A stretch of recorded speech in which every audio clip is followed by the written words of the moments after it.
When I was trapped in that elevator, I thought I was going to die. But what suffocated me the most wasn't the confined space. It was my own home. I came back expecting concern, but all I received were accusations, indifference, and neglect.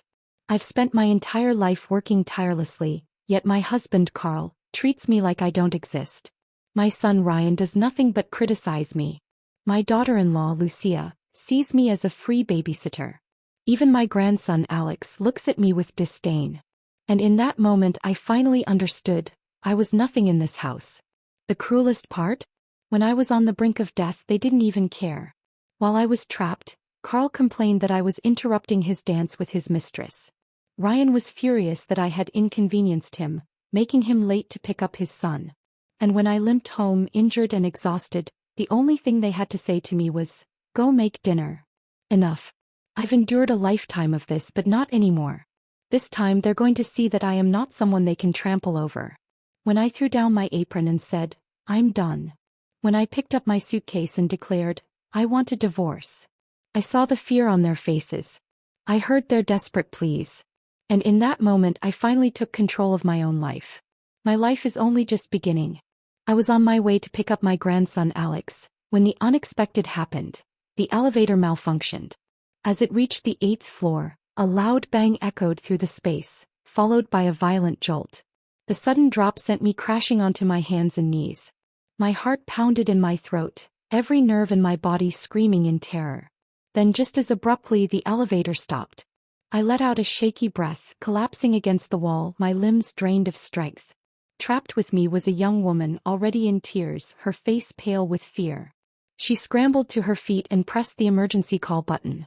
A voice answered quickly, reassuring us that help was on the way, urging us to stay calm. But how could we?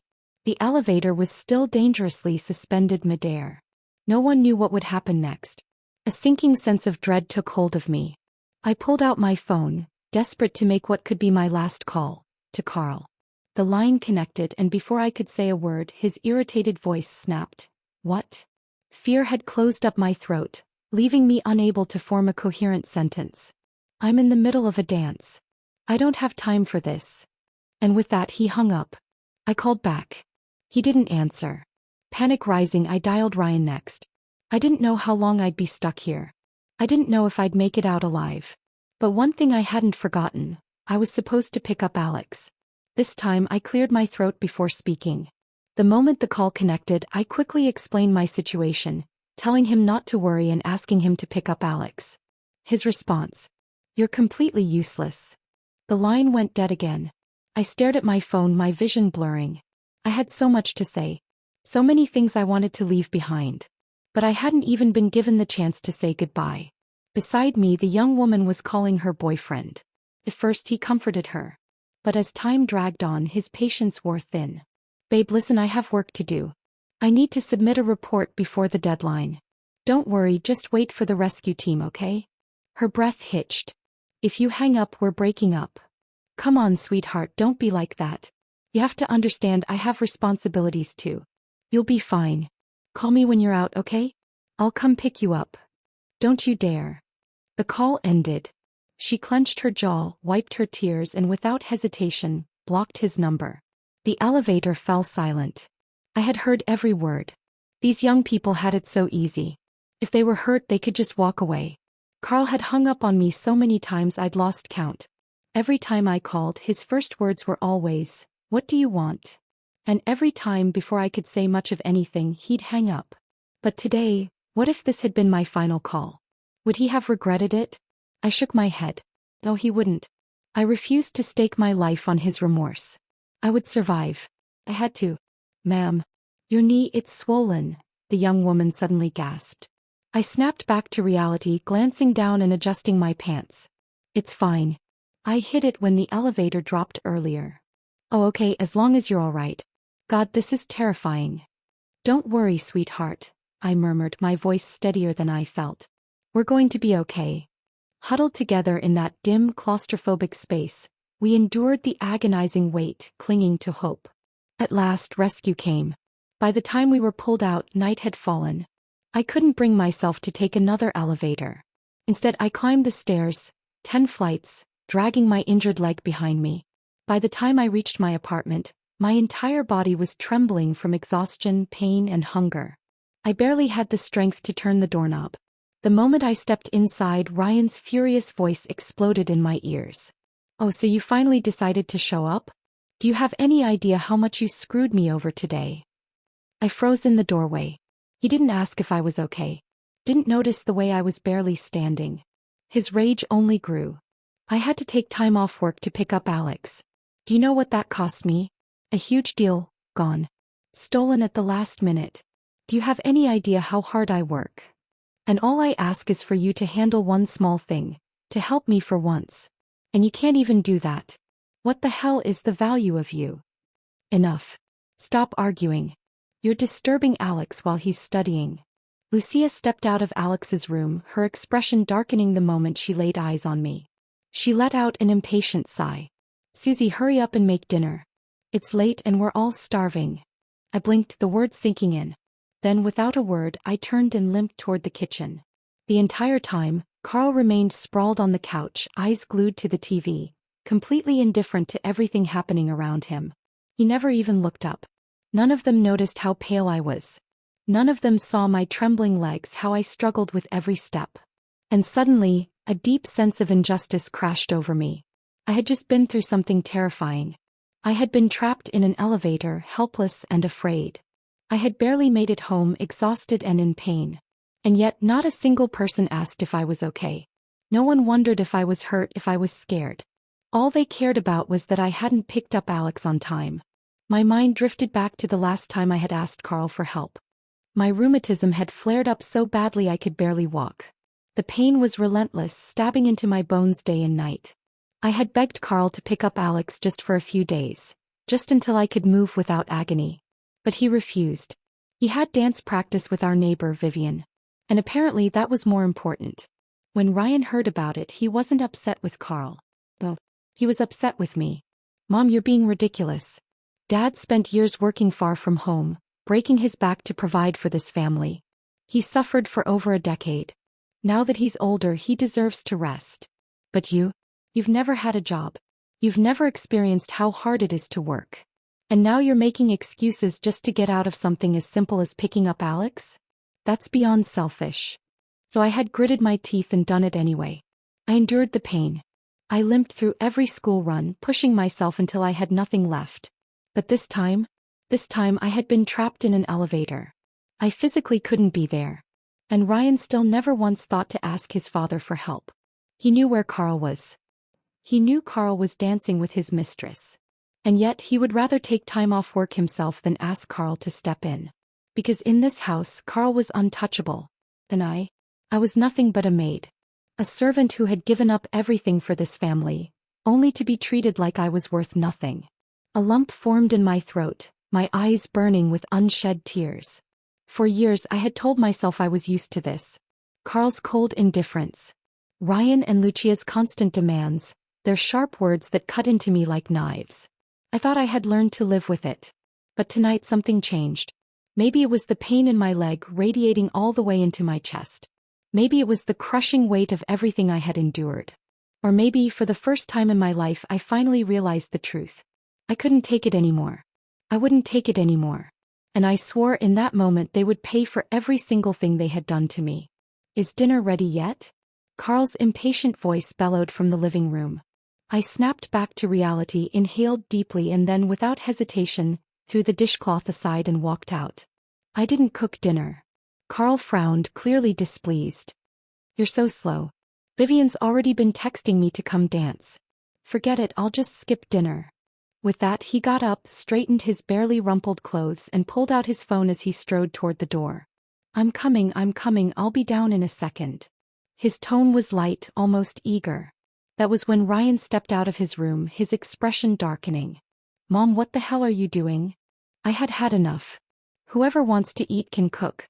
I'm done." Lucia, who had been lounging on the couch watching TV, jerked her head up. Her voice turned sharp. "Susie, what kind of tantrum is this? Don't you care about your grandson? Alex has been saying he's hungry for ages." I scoffed. "And none of you thought to get up and make something yourselves? All you know how to do is sit there and demand." Lucia huffed, arms crossed. We don't know how to cook. Ryan's temper flared. Jesus, it's just a meal. You're really trying to blackmail us over this. Lucia, grab Alex. We're eating out tonight. Lucia shot me a glare before disappearing into Alex's room. Moments later she emerged, taking his hand and raising her voice just enough for me to hear. Come on, Alex. We're going to your favorite restaurant tonight. Alex's face lit up with excitement. He practically jumped for joy. Yes. Finally. As he passed by me he smirked and stuck out his tongue. A deliberate taunt. I'm going to eat delicious food with mommy and daddy and you're not. He had always hated my cooking. Hated me. Every time I picked him up from school he would throw a tantrum demanding ice cream. But his stomach had always been sensitive and I had to control his intake. He resented me for it. I had tried so many times to make special treats for him, things that were fun and colorful, but nothing I did was ever good enough. The front door slammed shut. And just like that the house fell silent. An eerie, suffocating stillness. I was alone. For a long moment I just stood there, numb. Then slowly I shuffled to the couch and sank down. I pulled up my pant leg and examined my knee. The bruises had deepened into a sickening shade of purple, and the swelling was even worse than before. I reached for the first aid kit, my hands trembling as I cleaned the wound. The sting was sharp, so sharp that tears silently slipped down my face. Once I was done, exhaustion crashed over me like a tidal wave. I didn't even make it to my bed. I passed out right there on the couch. I had no idea how much time had passed when the sound of the front door slamming woke me. Carl had returned. The first thing he did was start rummaging through the cabinets. Where's the first aid kit? I froze. My breath hitched. Was this it? Had he finally noticed my injury? My eyes burned with an embarrassing, involuntary hope. Maybe, just maybe, he had seen my swollen knee. Maybe he cared. Lucia hesitated before answering. I think it's under the TV stand. Ryan frowned, stepping closer. Dad, what happened? Did you get hurt? Why do you need the first aid kit? Carl's reply was casual, almost dismissive. Oh, it's not for me. Vivian twisted her ankle while we were dancing.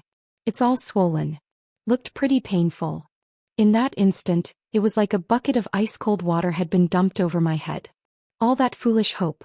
Gone. I should have known better. That fleeting warmth I had felt, shattered. Like a fragile glass slipping from my grasp and smashing into pieces on the floor. A cold numbness spread through me, seeping into my bones. It felt like I had fallen into an ice-cold abyss. Carl grabbed the first aid kit and bolted for the door, as if every second Vivian waited was sheer agony for him. Then just as he reached the exit he paused, turned back and without the slightest hesitation gave me an order. Make some chicken soup tomorrow. A big batch. I'm bringing it over to her. She lives alone and now that her foot is injured she won't be able to cook for herself. And with that he walked out without so much as a backward glance. Ryan barely reacted, just pulled out his wallet and carelessly tossed a few bills onto the table. Mom, go to the market early tomorrow and buy the freshest chicken and vegetables. After you drop Alex off at school start simmering the soup. Let it cook longer, it'll taste better that way. I stared at them, my mind blank. It wasn't that they didn't know how to care for someone. They just never thought to care for me. The image of the young woman from the elevator flashed in my mind.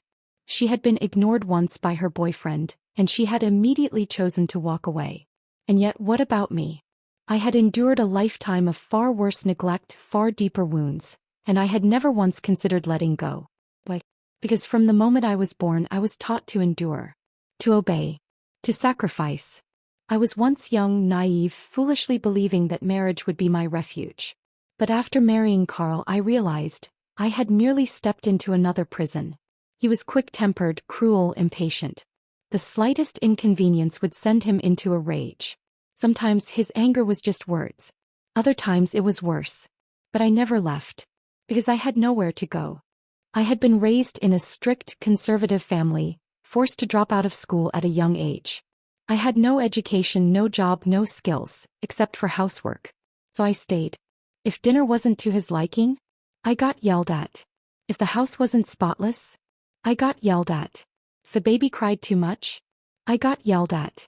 Once when I couldn't take it anymore I ran home to my mother, sobbing. But before the day was even over my family sent me right back. A married daughter doesn't return home. No matter how wronged you feel, you swallow it. So I swallowed it. I learned how to cook. I learned how to clean. I learned how to endure. I learned how to become invisible.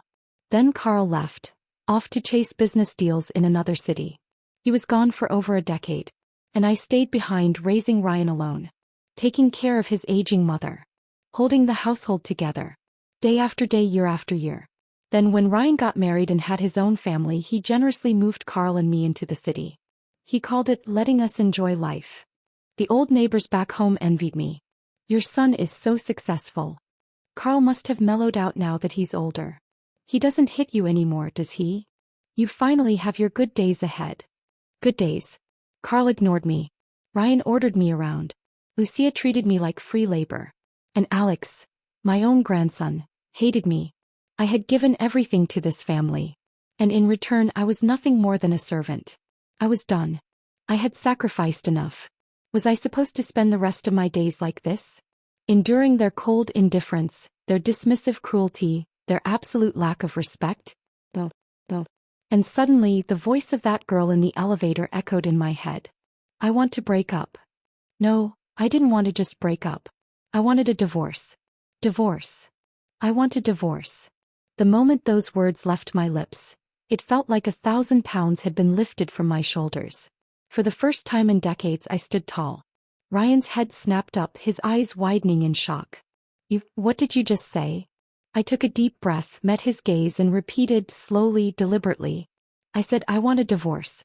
I'm done serving this family of ungrateful parasites. I'm moving out. I refuse to waste another second of my life taking care of you people. Ryan's face darkened, his voice turning sharp. Mom, have you lost your mind? You're too old to be talking about divorce. Aren't you embarrassed? Do you know how humiliating this will be? People will laugh at us. Lucia rolled her eyes, scoffing. Oh, Susie, is this menopause talking? What are you even mad about? Vivian? She's just Dad's dance partner. You're really making a scene over nothing. Ryan's expression shifted, realization dawning. Wait, this is about Vivian? Mom, you cannot be serious. They just danced together. And you want a divorce over that? That's ridiculous. I shook my head, my voice unwavering. I don't care what you think. I've made up my mind. A strange calmness settled over me. For the first time in my life, I wasn't seeking permission. I wasn't waiting for approval. I had spent a lifetime suppressing my own needs. No more. My heart pounded, not in fear but in exhilaration. I had never felt more alive. I turned, grabbed my phone and dialed Carl. The line connected. He didn't even bother with a greeting. What now? He snapped, impatient as ever. I barely had time to speak before he hung up. Didn't even give me a chance. Perfect. A bitter laugh bubbled in my throat as I turned and strode into my room. I grabbed a suitcase and started packing. Ryan finally realized I was serious. His face twisted in panic as he fumbled for his phone, dialing Carl with shaky hands. Dad, you need to come home. No. Mom's lost her mind, she wants a divorce. As I packed my things, I realized how pathetically little I owned. I had spent my whole life saving, sacrificing, never once indulging myself. And now as I stood here preparing to leave, it hit me. After all these decades, all I had to my name were a few faded, threadbare clothes. I closed my eyes, swallowing the bitter lump in my throat. From the nightstand I pulled out my bank book and personal documents, stuffing them into my travel bag along with my clothes. When I zipped the bag shut, there was still a gaping empty space inside. This was everything I had. My entire life reduced to a half-filled suitcase. Done packing. Ryan leaned against the doorframe, arms crossed, a smirk tugging at his lips. Bucking. Dismissive. When is Carl coming home? I asked, already knowing the answer. Ryan shrugged, feigning nonchalance. No idea. Vivian needs him right now. He can't leave her side. My hands clenched into fists. Ryan clicked his tongue. Oh, come on, Mom, drop the act. His smirk deepened, laced with condescension. This whole tantrum, it's just a desperate ploy to drag Dad back from Vivian, isn't it? His gaze was pure scorn. Mom, look at yourself. You're not some young girl competing for a lover's attention. Do you even realize how pathetic you look right now? I stared at him. This was my son. A child I had raised with my own hands. A boy who had once been so sweet, so kind. And now, I didn't recognize him at all. But Ryan wasn't finished. His words grew sharper, each one a dagger. Mom, you're seriously overreacting. They're both old. What could possibly be going on?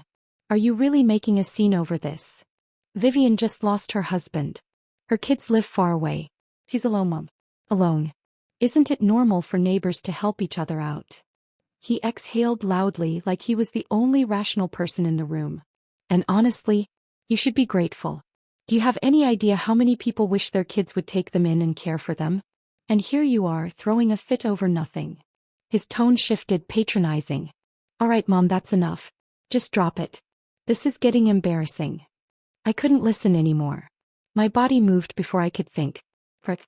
My palm collided with his face. The slap rang through the room. Ryan stumbled back, eyes wide in shock. I let out a cold, humorless laugh. Grateful. I took a step forward, locking eyes with him. Do you really think I should be grateful for spending every single day cooking, cleaning, and waiting on a bunch of grown adults who refuse to lift a finger? Do you think I should be grateful for dragging my aching legs to pick up Alex from school, only to come home and serve you dinner like a damn maid? Do you think I should be grateful for almost dying in an elevator, only to come home and be scolded because I inconvenienced you? I spat on the floor. Grateful, my ass. You've bled me dry for years and you still think I owe you more? You still think I should keep being your servant? Dream on. Ryan touched his stinging cheek, his expression twisting into something dark. For the first time in my life I saw it. Hatred. He hated me. This was the first time I had ever laid a hand on him. And yet, after everything I had done for him, everything I had given up for him, this was what it took to finally get a reaction. Not love. Not guilt. Just hate. How tragic. How utterly, pathetically tragic. Ryan's temper snapped. His voice rose, shaking with fury. What the hell have you ever done for me besides cooking and babysitting? He whirled toward the window, jabbing a finger at the city below. Look at my friends. Look at their parents. Every single one of them helps their kids buy a house, a car, something. His teeth clenched, voice venomous. But you. His hand shot out, pointing straight at me. You're the worst. At least Dad bought me a car. What the hell have you ever given me? Have you ever worked a single day in your life? Have you ever made a cent on your own? No. You can't even support yourself. His lip curled in disgust. You're nothing but dead weight. A burden. His voice dropped, dripping with pure contempt. So what gives you the right to stand there and lecture me? My whole body trembled with rage as I raised my hand and slapped Ryan across the face again. You ungrateful bastard. His head snapped to the side, his eyes widening in disbelief. But I didn't care. A lifetime of suppressed fury, buried pain, and silent endurance erupted all at once. You were sick all the time when you were little, constantly in and out of the hospital. Your grandmother said you were a burden, a waste of money. She refused to pay for your treatment. Do you remember who carried you on my back, running door to door, begging the neighbors for money just so I could get you the medical care you needed? It was me. Now you stand here and look down on me for not having a job, for not making money? Do you have any idea why I never worked? When you were 3 years old, Carl's sister told me to send you away, to let you live with your grandmother so she could take me to the city to earn a living. But how could I? Your grandmother treated you like a nuisance. She barely gave you enough to eat. If I had left you with her, you wouldn't have survived. And now, you dare to call me a burden? I let out a bitter, hollow laugh. When you were little, you were the burden I had to carry every single day. But did I ever resent you? Did I ever blame you? No. I loved you. You were my whole world. Ryan's face drained of color. His lips parted, trembling like he wanted to say something, but no words came out. Because he didn't remember. He had spent so many years blaming me, looking down on me, treating me like the family's unpaid maid. Never once did he stop to think about everything I had done for him. I took a shaky breath, wiped my face, and forced my voice to stay calm. Yes, your father worked away from home for over a decade. And you think he had it hard. But do you know that for the first 10 years he never sent home a single penny? Do you know that it was me who kept this family afloat? Do you know that every single meal you ate, every piece of clothing you wore, every time you got sick, it was all on me? You think he suffered? I let out a short, bitter laugh. Did you ever stop to wonder, what about me? And finally the tears came. I had held them back for so long, but they poured down now, carrying decades of exhaustion, heartbreak, and pain. Ryan's mouth opened and closed. He was choking on his own words, struggling to speak. Mom. He reached for me, but I stepped back. His hand hovered in the air, stunned. For the first time, real panic flickered in his eyes. But this time I wasn't going to soften. I wiped my tears, steadied my breathing, and spoke in a voice so calm, it almost sounded cold. Ryan, I owe you nothing. I have given you everything I had. So you have no right to judge me. No right to blame me. Ryan's entire body trembled. His face twisted in pain, in something almost like regret. After a long silence he finally spoke, his voice low, hoarse. Mom. I was wrong. I was selfish. I shouldn't have treated you like that. I'm sorry. I paused. Ryan, apologizing? But strangely I felt nothing. I had been disappointed too many times. And sure enough, the very next moment he grabbed my hand, his voice suddenly gentle, coaxing. Mom, let's just take a step back, okay? Let's forget about tonight. We can go back to how things were and we'll live happily as a family again. I let out a sharp, humorless laugh. Let me guess, you still think this is my fault. That I'm the one making a fuss. Ryan flinched, caught off guard. And no, Mom, that's not what I meant. You don't have to explain. I cut him off, my tone calm but ice cold. Your father never cared about this family when he was young. He was always too busy helping other people. And now that he's older, he's still the same. He barely speaks to me, but he's running around playing caretaker for another woman. Ryan, I'm exhausted. Ryan immediately shook his head, rushing to defend Carl. Mom, you're overthinking things. It's just medicine. It's just being neighborly. It's not a big deal. I stared at him for a long moment, then let out a soft, cold chuckle. Is that so? Then let's go see for ourselves. Carl and Vivian were never just dance partners. I had noticed months ago. The stolen glances, the lingering touches.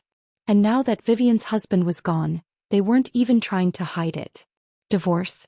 Of course I was getting a divorce. But I wasn't leaving quietly. Vivian lived on the first floor. As I peered through her floor-to-ceiling window, I was met with a scene so disgustingly intimate that I almost laughed. Under the dim, golden light, Vivian sat on the couch with her leg draped over Carl's lap, playing the role of a helpless, fragile damsel. Carl knelt before her, carefully applying medicine to her ankle like he was handling a priceless artifact. His face was so gentle, so focused, as if he weren't the same man who had ignored me for years. My eyes narrowed, lips curling into a cold sneer. So this was neighborly concern? Mom? You're overreacting. Ryan, standing beside me, waved a dismissive hand. His tone was lazy, indifferent. Look at him, his face is serious. There's nothing inappropriate going on. It's late. Was this little investigation really necessary? Shut up. Keep watching. My voice was ice. Carl finished applying the medicine. When Vivian winced in pain, he leaned down and blew gently on her ankle. Ryan let out an awkward chuckle, but his voice wavered. Well, blowing on a wound is pretty normal, right? He trailed off. Because the next second, Carl pulled Vivian into his arms. And kissed her. Like a match striking dry wood, the tension ignited instantly. Vivian made a half-hearted attempt to push him away, her voice as soft as a feather. Close the curtains. Carl hesitated, about to get up. And that's when he saw me. Our eyes met. The air froze. A blinding flash of light. Shit. My phone's flash was on. Oops. My bad. Left the flash on. A loud, familiar voice rang out behind me. Wait. That voice. I turned around. And nearly burst out laughing. It wasn't just Tracy. She had brought the whole squad.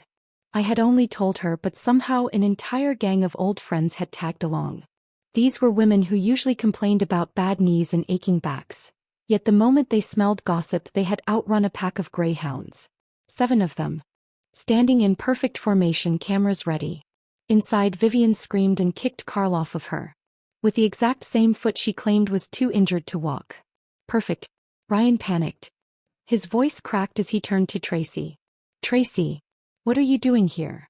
What did you just record? Tracy smirked, planting her hands on her hips. What do you mean? We were just out for an evening stroll. That's normal, right? We didn't do anything. Ryan, now completely losing it, lunged toward her phone. Let me see that. You can't just record people. Tracy dodged effortlessly, clutching her phone like a prize. Hands off. My knees are bad. If you hurt me, I'll sue you for assault. One of the other women piped up. Don't worry, ladies. I already sent it to the group chat. Whoever has a phone, check for yourself. Ryan turned ghost white. Delete it. Delete it now, you crazy old bat. The old ladies burst into laughter. Too late. And just then, Carl stormed out, face thunderous. What the hell are you lunatics doing? Tracy cupped her hands around her mouth and hollered. Everyone look. The cheating husband has arrived. Within seconds, windows up and down the block flew open. Dozens of nosy neighbors peeked out. Tracy pointed dramatically at Carl, her voice booming like a police siren. This is Carl. And that's Vivian. Her husband hasn't even been dead a few months, and she's already tangled up with a married man. And guess what? We got it all on video. Anyone who wants to see, come take a look. Shut your mouth. You're talking nonsense. Carl roared. But Tracy wasn't backing down. Oh, I hit a nerve, huh? Why so defensive? We just caught you red-handed. What, we're not even allowed to talk about it now. Carl tried to step forward, but he never stood a chance. The 7 women closed in, surrounding him like a pack of wolves. One of them sneered, voice dripping with sarcasm. Ladies and gentlemen, this is Carl. And his dear Vivian. They thought they could get away with their little romance, but forgot to shut the curtains. It's like they wanted an audience. Another one chimed in, eyes locked on Vivian. Vivian, your husband is barely cold in his grave and you're already in another man's arms? That's some Olympic-level speed. If you love performing so much, why not do it out on the street? We'd be happy to applaud. Actually, ladies, I noticed them months ago. They've been sneaking around for a while. A collective gasp. And then, oh my God. Do you think Vivian's husband died from the shock of their affair? Jesus. They're worse than I thought. Carl's face was livid. Vivian, humiliated, looked ready to faint. Me. I just stood there, arms crossed, enjoying the show. The whole fiasco finally ended when the police arrived. Carl looked like a complete mess. His clothes torn, his hair missing a chunk, his entire body disheveled and humiliated. The whole neighborhood had witnessed the spectacle. By now, everyone in the community was talking about it. I stood at a distance, watching him stomp around in a blind fury, completely unhinged. And for the first time in years, I felt satisfied. Pure, unfiltered satisfaction. It was glorious. By the time I got home, it was past midnight. Carl sat in the living room, his face dark as an impending storm. The moment he saw me, his entire expression twisted with rage. You crazy bitch. Was this your doing? I met his fury with a calm, cold smile. Yes, it was me. So what? His entire body shook with anger. You venomous woman. He slammed his fist onto the table, his roar filling the room. I'm your husband and you dare do this to me? Ryan came in behind him, looking like he had completely lost his mind. He was breathing hard, his hands in his hair, eyes filled with pure frustration. Mom, what the hell do you want? His glare burned into me, full of disappointment and blame, as if he was the one being humiliated. No matter what happens, you should have kept it private. You don't air dirty laundry in public. Do you have any idea what you've done? How am I supposed to face people now? Do I even have a shred of dignity left? I didn't even look at him. Instead, I turned to Carl, pointing straight at him. Why don't you ask him that question? He's the one who climbed on top of Vivian in full view of everyone. He's the one who disgraced you. Ryan's face froze. Carl, on the other hand, turned a dangerous shade of red, his voice rising to a furious bellow. You're insane. A complete lunatic. He jabbed a finger toward the door, his voice trembling with rage. Divorce. I want a divorce right now. Get out of my house. Take your shit and leave. Right now. For the first time that night, I felt a wave of relief. Finally. I had been waiting for this moment. I had worried that Carl would drag this out, refuse to let me go, trap me in this prison. But now. He was throwing me out himself. Perfect. I didn't say another word. I simply turned, walked to my room and grabbed my already packed bag. I had been ready to leave hours ago. I slung it over my shoulder, fully prepared to walk out of that house forever. But just as I reached the door, Carl blocked my way.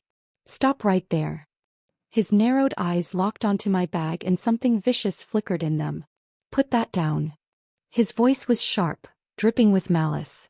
"You're not taking a damn thing. Everything in this house was bought with my money. You leave empty-handed." That sentence, that absolute audacity. I laughed. Actually laughed. It was a slow, cold, deliberate laugh. Then without a word I placed my bag down. Ryan let out a small sigh of relief, thinking I had given in. But then, I walked into the kitchen. A second later I strode back out holding a knife. A long, gleaming kitchen knife. Ryan's face went ghost white. Carl took an instinctive step back. I gripped the handle firmly, my gaze sharp and deadly. "Listen carefully, Carl. If you won't let me live in peace, then we're going down together." For a second, time seemed to rewind decades. Once, when I was young and desperate, I had held a knife just like this, facing off against someone who tried to hurt me and my child. No. I was standing in my own home, holding it against my own so-called family. Ryan panicked, stepping between us, his voice shaking. "Mom. Calm down. We can talk this out. Don't do anything crazy. Calm down." I lifted the knife slightly, just enough for the blade to catch the light. "Did you all think I was just some punching bag? Did you think that just because I spent a lifetime enduring that I would never fight back? Even a clay figurine has fire in its core. You have all pushed me too far." Carl finally showed fear. He took another step back, still muttering curses, but his voice wasn't as strong as before. "You crazy old hag." I narrowed my eyes. "Carl." My voice was low, cold, and deadly sharp. "I don't have a mistress to run to. I have nothing to lose. So if you think you can keep pushing me, you'd better start sleeping with one eye open." Carl's entire face drained of color. His breath hitched, his hands clenching and unclenching at his sides. He tried to act tough, but the terror in his eyes was undeniable. "Get out. Take your damn bag and get out." Ryan stood there, stunned, his expression unreadable. He stomped his foot, his frustration boiling over. "Mom, why did it have to come to this? Why did you push things this far?" I turned, my voice calm and firm. "Because you all pushed me first." And with that I walked out the door. And never looked back. After my divorce from Carl, he wasted no time trying to humiliate me. The very next day he brought Vivian into our home, as if nothing had happened. Not only that, but they planned to throw a grand party like they were celebrating a damn wedding. But their joy didn't last long. The following morning I hired someone to leave a special message on their doorstep. A very public blessing. And the results were immediate. Vivian saw my little gift, and screamed so loud, the entire neighborhood turned to watch the scene unfold. Within half an hour they canceled the party. They didn't even dare step outside. But of course, to comfort his precious Vivian, Carl went and hired a maid to make sure she never had to lift a finger.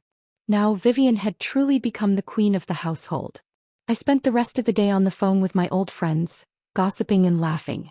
Some felt bad for me, saying it was a shame that those two scumbags got away with everything. Tracy, of course, was the most furious. "If I were you, I wouldn't have given up the house so easily. I'd stay there just to piss him off for the rest of his miserable life." Her words made me chuckle. Who's really going to suffer in the end? That remains to be seen. But honestly, why waste my life on Carl anymore? I had better things to do. Then Tracy sent another message. "Susie, why don't you come live in my old house? I'm never going back there and it's just sitting empty anyway." I knew she meant well, but I insisted on paying rent. After a bit of back and forth, she finally gave in and accepted a symbolic amount just to ease my conscience. And just like that, I left behind the place that had suffocated me for years. And started over. Tracy's old house was in a quiet little town, surrounded by breathtaking scenery. On my first day there, I cleaned the house from top to bottom, even took the time to till a small patch of land near the yard, planning to visit the market the next day for flowers and vegetable seeds. By the time I finished, my whole body ached. But for the first time it was a good kind of exhaustion. That night I slept better than I had in years. The next morning, I opened my eyes, glanced at the sky, and instantly bolted out of bed. Shit. I'm late. I need to wake Alex up. He's going to be late for school. I rushed to the kitchen ready to start breakfast. Then suddenly froze. Wait. Where am I? I looked around, slowly realizing I don't have to take Alex to school anymore. I was free. Truly, completely, finally free. For years, mornings had been a daily battle. Alex refused to get up. I nagged. He dragged his feet. We barely made it to school before the bell rang. Me. I never even had a moment to breathe. Always exhausted. Always rushing. Always worn down. But now, I could slow down. And for some reason, that realization made me want to cry. It didn't take long for me to settle into my new life. Tending flowers. Growing vegetables. Enjoying the sun. My days were peaceful and quiet. And then Linda arrived. My new neighbor. She was around my age and, strangely enough, always seemed to show up right when I was cooking. One day, she walked over acting if nothing was strange and announced, "Susie, I can't cook. Mind if I join your meals? I'll cover the grocery costs." I didn't refuse. Cooking for two wasn't much different than cooking for one. And honestly, it was nice to have company. Before long, we became inseparable. Linda was bold, funny, and completely unfiltered. Every evening after dinner, we took long walks, laughing and gossiping like two old troublemakers. Life was perfect. Until today. My phone rang. Ryan. I frowned. Hesitated. Then picked up. "Mom." His voice was choked with emotion, thick with regret. "Can you come back?"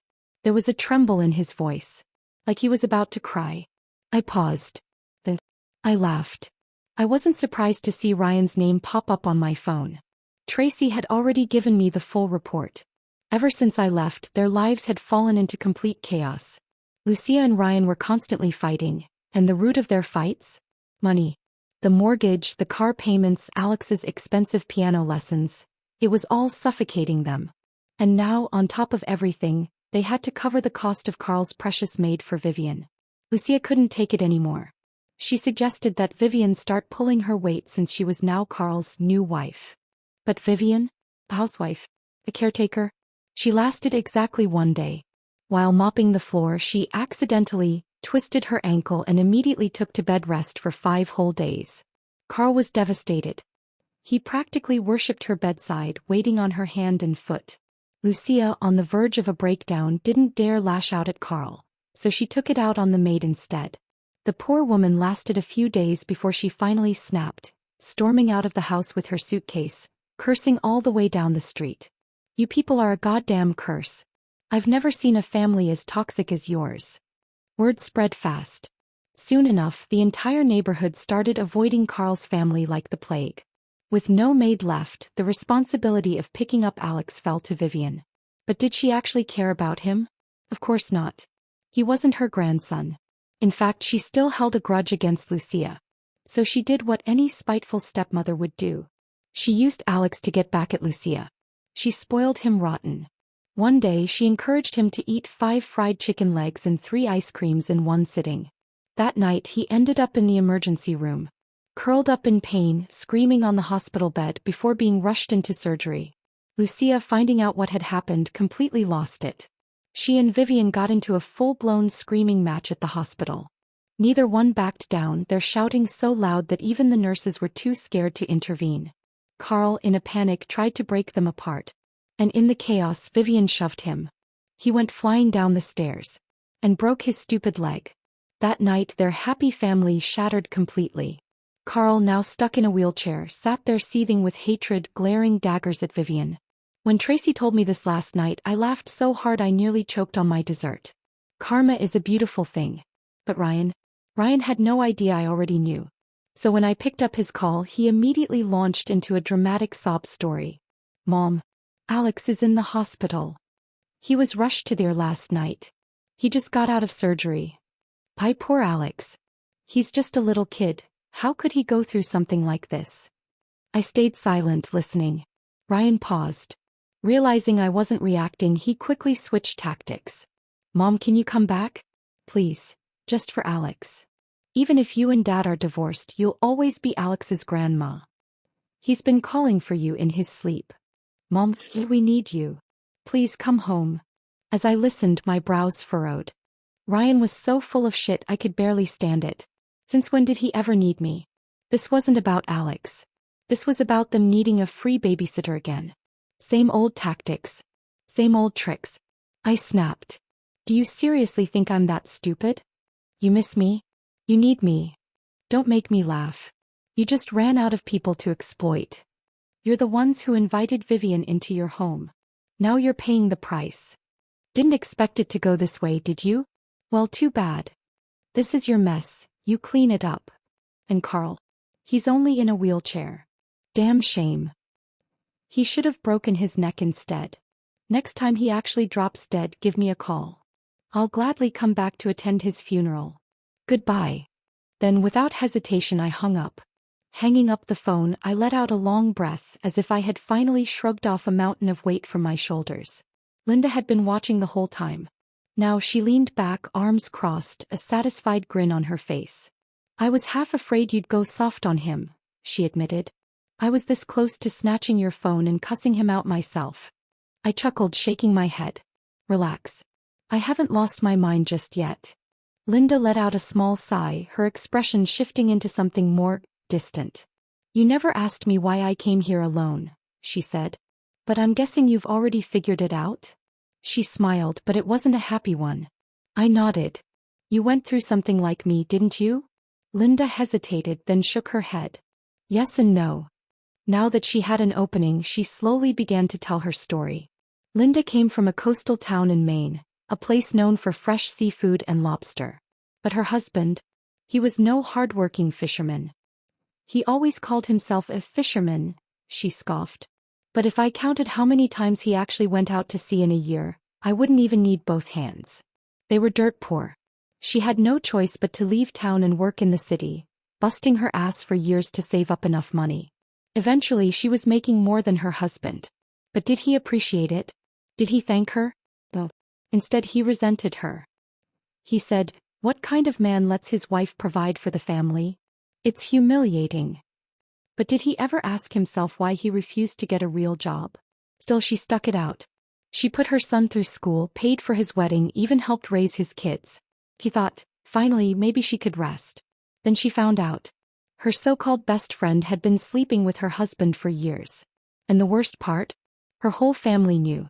Even her son. When the truth came out, she thought at the very least her son would stand by her. He was wrong. Just like Ryan had sided with Carl, her son took his father's side. You were always working, he told her. You were never around. Becca was the one who actually took care of us. Linda had collapsed from the shock and heartbreak, so sick she was hospitalized for 2 months. When she finally recovered, she didn't hesitate. She took her share of the money and left. And that's how I ended up here, she finished with a humorless chuckle. Then she looked at me, something bitter but determined in her eyes. You know what, Susie, she said, voice quieter now.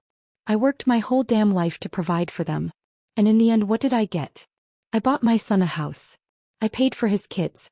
And yet he still blamed me for not being there enough. She laughed coldly. When I worked, I was neglectful. When I didn't work, I was useless. She exhaled, shaking her head. Sometimes I think, no matter what we do, we're always in the wrong. I reached over and squeezed her shoulder gently. No. The problem isn't us. It's them. If the family is broken, then we build a new one. I smiled at her, my voice warm. Look at us. We're living together, taking care of each other, and we're happier than ever. Isn't this what real family should feel like? Linda blinked, stunned for a moment. Then her expression brightened. You're right. We should be living for ourselves. Then suddenly, her eyes lit up with excitement. But you know what, Susie? We've rested enough. It's time to start making money. I frowned, caught off guard. Money. Linda nodded firmly. You're amazing at cooking. Why don't we start a food channel? We'll film your recipes and post them online.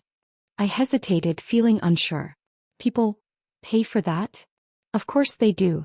Don't worry, I've already looked into it. You just cook, I'll handle the rest. She patted my shoulder, beaming. I have a really good feeling about this.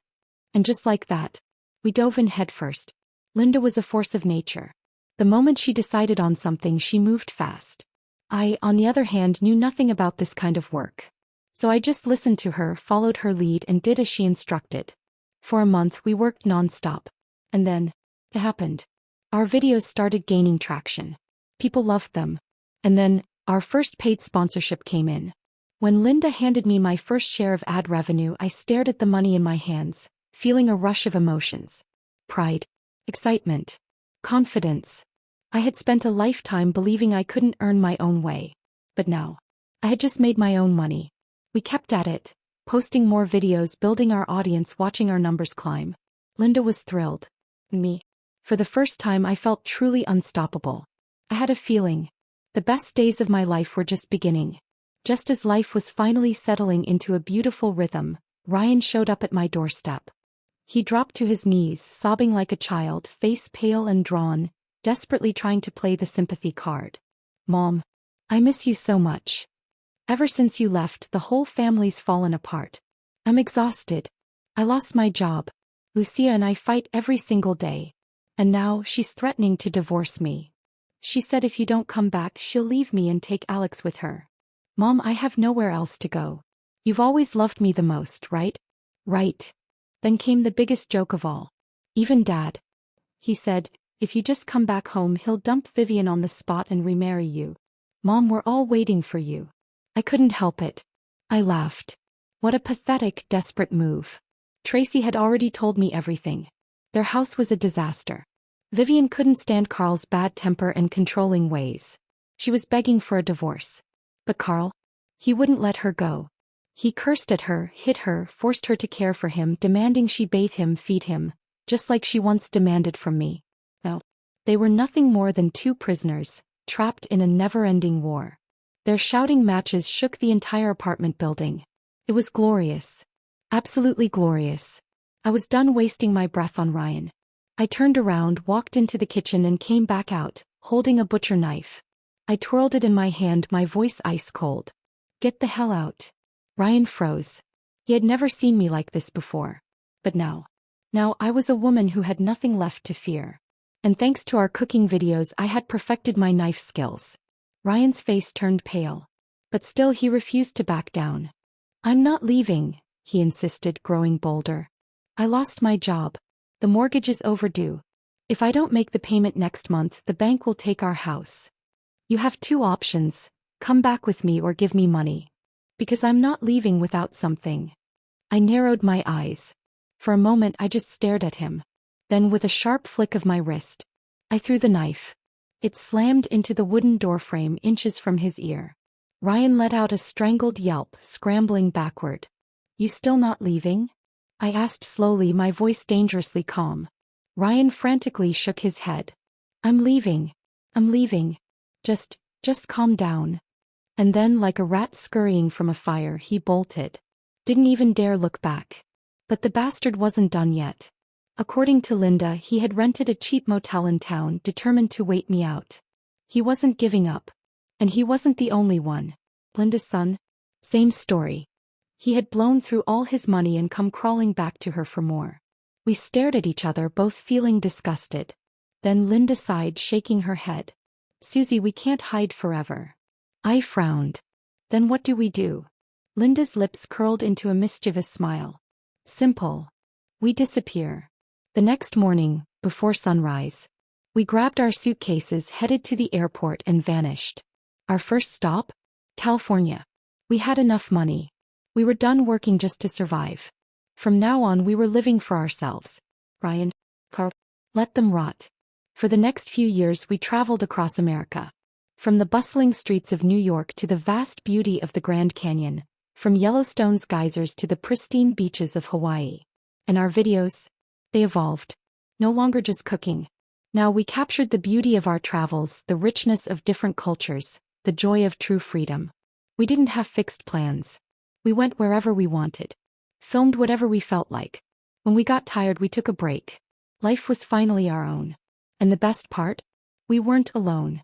Our videos inspired thousands of people. Emails poured in. "I finally left my toxic husband because of you. For the first time in years, I feel alive. I thought my life was already set in stone at 60. You showed me that it's never too late to start over. Thank you. You taught me how to love myself." Reading their words, I smiled. Looking back, my old life felt like a distant nightmare. Once I believed that at 60, a woman should stay home, serve her family, and quietly accept her fate. But now, Now I knew better. Because as long as you have the courage to walk away, it is never too late to start again.